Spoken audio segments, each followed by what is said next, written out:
T Ravi ಅವರು ಸ್ವತಃ ಫೋನದಲ್ಲಿದ್ದಾರೆ. T Ravi ಅವರೇ, ಕೋರ್ಟ್ ನಿಮಗೆ ಎಲ್ಲಿದ್ದೀರಿ ಅಲ್ಲೇ ಬಿಡುಗಡೆ ಮಾಡಬೇಕು ಅನ್ನುವಂಥ ಒಂದು ಆದೇಶವನ್ನು ಕೊಟ್ಟಿದೆ. ಯಾವ ರೀತಿ ವಿಶ್ಲೇಷಣೆ ಮಾಡ್ತೀರಿ ಇದನ್ನು? ನಾನು ಅದನ್ನು ಸ್ವಾಗತಿಸ್ತೀನಿ. ನ್ಯಾಯಾಂಗದ ಮೇಲೆ ನಮಗಿರುವ ನಂಬಿಕೆ, ಗೌರವ ಯಾವತ್ತೂ ಚ್ಯುತಿಯಾಗೋದಿಲ್ಲ, ಕಡಿಮೆ ಆಗಕ್ಕೆ ಸಾಧ್ಯನೇ ಇಲ್ಲ. ಸತ್ಯಮೇವ ಜಯತಿ ಅಂತಕ್ಕಂಥ ಒಂದು ಮಾತನ್ನ ಬೆಳಗಾಂನಲ್ಲಿ ಹೇಳಿದ್ದೆ, ಅದನ್ನೇ ಪುನರುಚ್ಚಾರ ಮಾಡ್ಲಿಕ್ಕೆ ಬಯಸ್ತೇನೆ. ಆದೇಶದ ಪ್ರತಿ ಇನ್ನು ನಮಗೆ ತಲುಪಿಲ್ಲ. ತಲುಪಿದ ನಂತರ ಪೊಲೀಸರು ನಮಗೆ ಬಿಡುಗಡೆ ಮಾಡ್ತಾರೆ.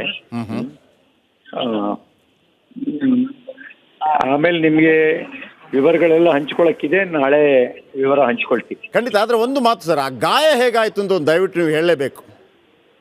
ತಲೆಯಲ್ಲಿ ಗಾಯ ಅದನ್ನು ಹೇಳ್ತೀನಿ. ನಿನ್ನೆ 8-10 ಗಂಟೆಗಳ ಕಾಲದ ನನ್ನ ಅನುಭವನೂ ಹಂಚ್ಕೊಳ್ತೀನಿ.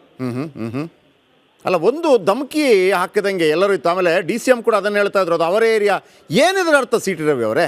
ಅವರ ಏರಿಯಾ, ರಾಮಮೂರ್ತಿ ಅವರು ತಗ್ಗಿ ಬಗ್ಗಿ ಬರಬೇಕು, ಇದರ ಅರ್ಥ ಏನು?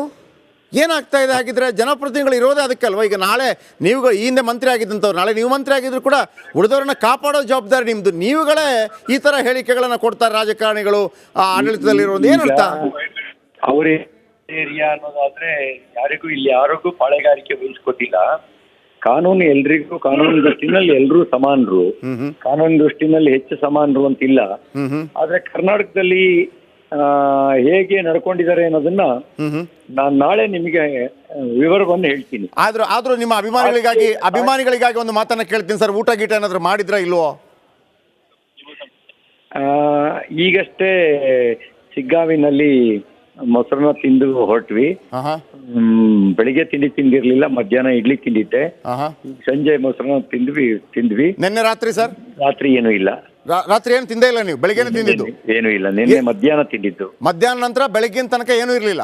ಏನಿಲ್ಲ. ಇವತ್ತಿನ ಮಧ್ಯಾಹ್ನ ತನಕ ಏನೂ ಇರಲಿಲ್ಲ. ಇವತ್ತಿನ ಮಧ್ಯಾಹ್ನ ತನಕ ಸರ್ ಎಷ್ಟು ರಾತ್ರಿ? ಈಗ ನಿಮ್ಮನ್ನ ಈಗ ಯಾವುದೊಂದು ಆಯ್ತು, ಮತ್ತೊಂದು ಆಯ್ತು, 200 ಕಿಲೋಮೀಟರ್ 250 ಕಿಲೋಮೀಟರ್ ನಿಮ್ಮನ್ನ ಅಲ್ಲಿ ಸುತ್ತಾಡಿಸಿದ್ರು, ನಿಜಾನ ಅದು? ಅದಕ್ಕಿಂತ ಜಾಸ್ತಿ. ನಾನು ಊರುಗಳನ್ನು ಸೇರಿಸಿ ನಿಮಗೆ ನಾಳೆ ನಾನು ವಿವರವನ್ನು ಹೇಳ್ತೀನಿ. ಅದೆಲ್ಲಕ್ಕಿಂತಲೂ ಕಾನೂನು ಎಲ್ರಿಗೂ ಒಂದೇ ಅಂತ ಅನ್ನುವಂತ ನಂಬಿಕೆ ಕರ್ನಾಟಕದಲ್ಲಿ ಉಳಿಲಿಲ್ಲ. ನನ್ನ ಮೇಲೆ ಆಧಾರ ಇಲ್ಲದೆ ಇದ್ರೂ ಕೂಡ ಪರಿಷತ್ನ ಡೊಮೈನ್ ನಲ್ಲಿ ನಡೆದಿದೆ ಅನ್ನೋ ಘಟನೆಗೆ ಕೇಸ್ ರಿಜಿಸ್ಟರ್ ಆಗಿ ನನ್ನ ಅರೆಸ್ಟ್ ಮಾಡ್ತಾರೆ. ನನ್ನ ಮೇಲೆ ಅಲ್ಲೇ ನಡೆದಿದ್ದು ಆಧಾರ ಇದೆ, ದಾಖಲೆಗಳಿದಾವೆ. ಆದ್ರೆ ನಾನು ಕೊಟ್ಟ ದೂರು ದಾಖಲಾಗಲ್ಲ. ಎಲ್ಲಿದೆ ನ್ಯಾಯ? ಹಾಗಿದ್ರೆ ಒಂದು ಕೊನೆ ಪ್ರಶ್ನೆ ನಿಮಗೆ. ಹಾಗಿದ್ರೆ ಈಗಲೂ ನೀವು ಆ ಮಾತನ್ನ ಹೇಳಿಲ್ಲ ಅನ್ನೋದನ್ನೇ ಸಮರ್ಥಿಸ್ಕೊಳ್ತೀರಾ ಅಥವಾ ಬಾಯಿಂದ ಬಂದಿದೆ ಅಂತ ಹೇಳ್ತೀರಾ? ವಿಷಾದ ಇದೆಯಾ? ನಾನು ಎಲ್ಲದಕ್ಕೂ ನಾಳೆ ನಿಮ್ಮ ಜೊತೆ ಮಾತಾಡ್ತೀನಿ. Thank you sir, thank you very much. T Ravi ಅವರು ಈಗಾಗಲೇ ಮಾತಾಡೋದು. ನಿನ್ನೆ ರಾತ್ರಿಯಿಂದ ಇವತ್ತು ಮಧ್ಯಾಹ್ನ ತನಕ ಹೊಟ್ಟೆ ಖಾಲಿ ಇತ್ತು, ನಾನು ಏನು ತಿಂದಿರಲಿಲ್ಲ. ಈಗ ಮಧ್ಯಾಹ್ನದ ವೇಳೆಗೆ ನಾನು ಮೊಸರನ್ನ ಸ್ವಲ್ಪ ತಿಂದೆ. ಅಂದರೆ 200 ಕಿಲೋಮೀಟರ್ಗಿಂತಲೂ ಹೆಚ್ಚು. ಆದರೂ ನಾವು ಆ್ಯಸ್ ಎ ಪತ್ರಕರ್ತರಾಗಿ ನಾವು ಕೇಳಿದಂಥ ಪ್ರಶ್ನೆ, ನೀವು ಆ ಹೇಳಿಕೆಯನ್ನು ಕೊಟ್ಟಿದ್ದೀರಾ ಇಲ್ವಾ? ಇವತ್ತು ಅಥವಾ ನಾಳೆ, ಅಂದರೆ ಇನ್ನೂ ಕೂಡ ಅವರ ಕೈಗೆ ಆದೇಶದ ಪ್ರತಿ ಬಂದಿಲ್ಲ. ಆದೇಶದ ಪ್ರತಿ ಬರೋ ತನಕ ಬಿಡುಗಡೆ ಆಗುವ ಸಾಧ್ಯತೆ ಇಲ್ಲ. ಆದೇಶದ ಪ್ರತಿ ಬರೋ ತನಕ ಬಿಡುಗಡೆ ಸಾಧ್ಯತೆ ಇಲ್ಲ. ಅವರ ಕೈಗೆ ಆದೇಶದ ಪ್ರತಿ ಬರಬೇಕು. ಅದನ್ನೇ ಟಿ ರವಿ ಹೇಳಿದ್ದು. ಬಿಡುಗಡೆ ಆಗತ್ತೆ, ಆದರೆ ಆದೇಶದ ಪ್ರತಿ ನಮ್ಮ ಕೈಗೆ ಬರಬೇಕು. ಆದೇಶದ ಪ್ರತಿ ಕೈಗೆ ಬಂದರೆ ಬಿಡುಗಡೆ ಆಗತ್ತೆ. ಸೊ ಹಾಗಾಗಿ ಆದೇಶದ ಪ್ರತಿ ಇನ್ನೂ ಕೂಡ ಸ್ವಲ್ಪ ಸಮಯವಾಗಬಹುದು ಅಂತ ಅನ್ನಿಸ್ತಾ ಇದೆ. ಆದೇಶದ ಪ್ರತಿ ಬರೋದಕ್ಕೆ ಇನ್ನೂ ಕೂಡ ಸ್ವಲ್ಪ ಸಮಯ ಆಗಬಹುದು. ಆದರೆ ಒಂದಂತೂ ಭಾಳ ಸ್ಪಷ್ಟ, ನಿನ್ನೆ ರಾತ್ರಿಯಿಂದ ಯಾವಾಗ ಅರೆಸ್ಟ್ ಆಗಿದ್ದಾರೆ ಮಧ್ಯಾಹ್ನ ತನಕ, ಇವತ್ತು ಮಧ್ಯಾಹ್ನ ತನಕ ಅವ್ರು ಏನೂ ತಿಂದಿಲ್ಲ. ಇದು ಯಾರನ್ನು ಕೂಡ ನಡೆಸ್ಕೊಳ್ಳುವಂಥ ರೀತಿಯಲ್ಲ. ಟಿ ರವಿ ತಪ್ಪು ಮಾಡಿದರೆ, ನಾಟ್ ಓನ್ಲಿ ಟಿ ರವಿ, ನಮ್ಮ ಸ್ಟ್ಯಾಂಡ್ ಹೇಳ್ತೀನಿ ಕೇಳಿ. ಹೆಣ್ಣು ಮಕ್ಕಳನ್ನು ಆ ಥರ ಬೈದಿದ್ದರೆ, ಅಂಥ ಆರೋಪಗಳು ಬಂದಿದ್ದರೆ ಕ್ರಮಗಳನ್ನು ಕೈಗೊಳ್ಳಲೇಬೇಕು. ಅದು ಸಾಬೀತಾದರೆ ಶಿಕ್ಷೆ ಆಗಲೇಬೇಕು, ಅದರಲ್ಲಿ ಎರಡು ಮಾತಿಲ್ಲ. ಆದರೆ ಅದರ ಮುಖಾಂತರ ರಾಜಕೀಯ ಬೇಳೆ ಬೇಯಿಸ್ಕೊಳ್ಳೋದು, ಅದು ಅವರ ಏರಿಯಾ ರೀ, ಅರೆ ಏರಿಯಾ ಏನು MLAಗಳಿಗೆ ಏರಿಯಾ ಬೇಕಾ? ಒಬ್ಬೊಬ್ಬ ವ್ಯಕ್ತಿ ಕೂಡ ಏರಿಯಾ ಮಾಡ್ಕೋಬಲ್ಲ, ಗೊತ್ತಾ? ಯಾರಿಗೆ ಹೇಳ್ತಾ ಇದ್ದಾರೆ?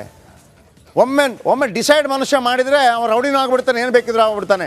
ಹಂಗಾಗಬಾರ್ದು ಅಂತೇಳಿ ನಾಗರಿಕ ಸಮಾಜವಾಗಿ ಅತ್ಯುತ್ತಮವಾದಂಥ ವ್ಯವಸ್ಥೆಯನ್ನು ಕಲ್ಪಿಸಿ ರವಿ ಅವರು ಸ್ವತಃ ಫೋನದಲ್ಲಿದ್ದಾರೆ. CT ರವಿ ಅವರೇ, ಕೋರ್ಟ್ ನಿಮಗೆ ಎಲ್ಲಿದ್ದೀರಿ ಅಲ್ಲೇ ಬಿಡುಗಡೆ ಮಾಡಬೇಕು ಅನ್ನೋಂಥ ಒಂದು ಆದೇಶವನ್ನು ಕೊಟ್ಟಿದೆ. ಯಾವ ರೀತಿ ವಿಶ್ಲೇಷಣೆ ಮಾಡ್ತೀರಿ ಇದನ್ನು? ನಾನು ಅದನ್ನು ಸ್ವಾಗತಿಸ್ತೀನಿ. ನ್ಯಾಯಾಂಗದ ಮೇಲೆ ನಮಗಿರುವ ನಂಬಿಕೆ, ಗೌರವ ಯಾವತ್ತೂ ಚ್ಯುತಿಯಾಗೋದಿಲ್ಲ, ಕಡಿಮೆ ಆಗಕ್ಕೆ ಸಾಧ್ಯನೇ ಇಲ್ಲ. ಸತ್ಯಮೇವ ಜಯತಿ ಅಂತಕ್ಕಂಥ ಒಂದು ಮಾತನ್ನ ಬೆಳಗಾಂನಲ್ಲಿ ಹೇಳಿದ್ದೆ, ಅದನ್ನೇ ಪುನರುಚ್ಚಾರ ಮಾಡ್ಲಿಕ್ಕೆ ಬಯಸ್ತೇನೆ. ಆದೇಶದ ಪ್ರತಿ ಇನ್ನು ನಮಗೆ ತಲುಪಿಲ್ಲ. ತಲುಪಿದ ನಂತರ ಪೊಲೀಸರು ನಮಗೆ ಬಿಡುಗಡೆ ಮಾಡ್ತಾರೆ.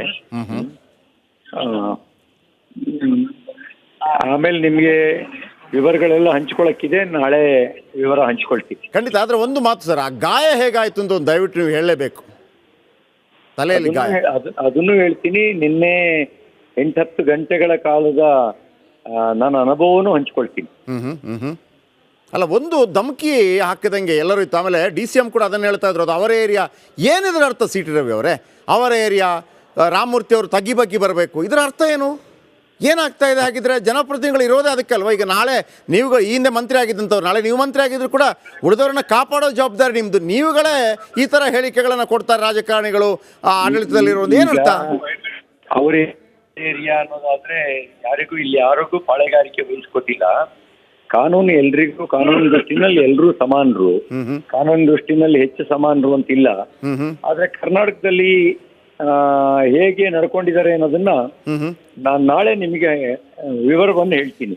ಆದ್ರೂ ನಿಮ್ಮ ಅಭಿಮಾನಿಗಳಿಗಾಗಿ ಒಂದು ಮಾತನ್ನ ಕೇಳ್ತೀನಿ ಸರ್. ಊಟ ಗೀಟ ಏನಾದ್ರು ಮಾಡಿದ್ರ ಇಲ್ವೋ? ಈಗಷ್ಟೇ ಸಿಗ್ಗಾವಿನಲ್ಲಿ ಮೊಸರನ್ನ ತಿಂದು ಹೊರಟ್ವಿ. ಬೆಳಿಗ್ಗೆ ತಿಂದಿರ್ಲಿಲ್ಲ, ಮಧ್ಯಾಹ್ನ ಇಡ್ಲಿ ತಿಂದಿದ್ದೆ, ಸಂಜೆ ಮೊಸರನ್ನ ತಿಂದ್ವಿ. ನಿನ್ನೆ ರಾತ್ರಿ ಸರ್? ರಾತ್ರಿ ಏನೂ ಇಲ್ಲ. ರಾತ್ರಿ ಏನು ತಿಂದೇ ಇಲ್ಲ ನೀವು? ಬೆಳಿಗ್ಗೆನೇ ತಿಂದಿದ್ದು? ಏನೂ ಇಲ್ಲ, ನಿನ್ನೆ ಮಧ್ಯಾಹ್ನ ತಿಂದಿದ್ದು. ಮಧ್ಯಾಹ್ನ ನಂತರ ಬೆಳಗ್ಗಿನ ತನಕ ಏನೂ ಇರಲಿಲ್ಲ? ಏನಿಲ್ಲ. ಇವತ್ತಿನ ಮಧ್ಯಾಹ್ನ ತನಕ ಏನೂ ಇರಲಿಲ್ಲ. ಇವತ್ತಿನ ಮಧ್ಯಾಹ್ನ ತನಕ ಸರ್ ಎಷ್ಟು ರಾತ್ರಿ? ಈಗ ನಿಮ್ಮನ್ನ ಓಕೆ, ಈಗ ಯಾವುದೊಂದು ಆಯ್ತು, ಮತ್ತೊಂದು ಆಯ್ತು, 200 ಕಿಲೋಮೀಟರ್ 250 ಕಿಲೋಮೀಟರ್ ನಿಮ್ಮನ್ನ ಅಲ್ಲಿ ಸುತ್ತಾಡಿಸಿದ್ರು, ನಿಜಾನ ಅದು? ಅದಕ್ಕಿಂತ ಜಾಸ್ತಿ. ನಾನು ಊರುಗಳನ್ನು ಸೇರಿಸಿ ನಿಮಗೆ ನಾಳೆ ನಾನು ವಿವರವನ್ನು ಹೇಳ್ತೀನಿ. ಅದೆಲ್ಲಕ್ಕಿಂತಲೂ ಕಾನೂನು ಎಲ್ರಿಗೂ ಒಂದೇ ಅಂತ ಅನ್ನುವಂತ ನಂಬಿಕೆ ಕರ್ನಾಟಕದಲ್ಲಿ ಉಳಿಲಿಲ್ಲ. ನನ್ನ ಮೇಲೆ ಆಧಾರ ಇಲ್ಲದೆ ಇದ್ರೂ ಕೂಡ ಪರಿಷತ್ನ ಡೊಮೈನ್ ನಲ್ಲಿ ನಡೆದಿದ್ದೇನ ಘಟನೆಗೆ ಕೇಸ್ ರಿಜಿಸ್ಟರ್ ಆಗಿ ನನ್ನ ಅರೆಸ್ಟ್ ಮಾಡ್ತಾರೆ. ನನ್ನ ಮೇಲೆ ಅಲ್ಲೇ ನಡೆದಿದ್ದು ಆಧಾರ ಇದೆ, ದಾಖಲೆಗಳಿದಾವೆ. ಆದ್ರೆ ನಾನ್ ಕೊಟ್ಟ ದೂರು ದಾಖಲಾಗಲ್ಲ. ಎಲ್ಲಿದೆ ನ್ಯಾಯ?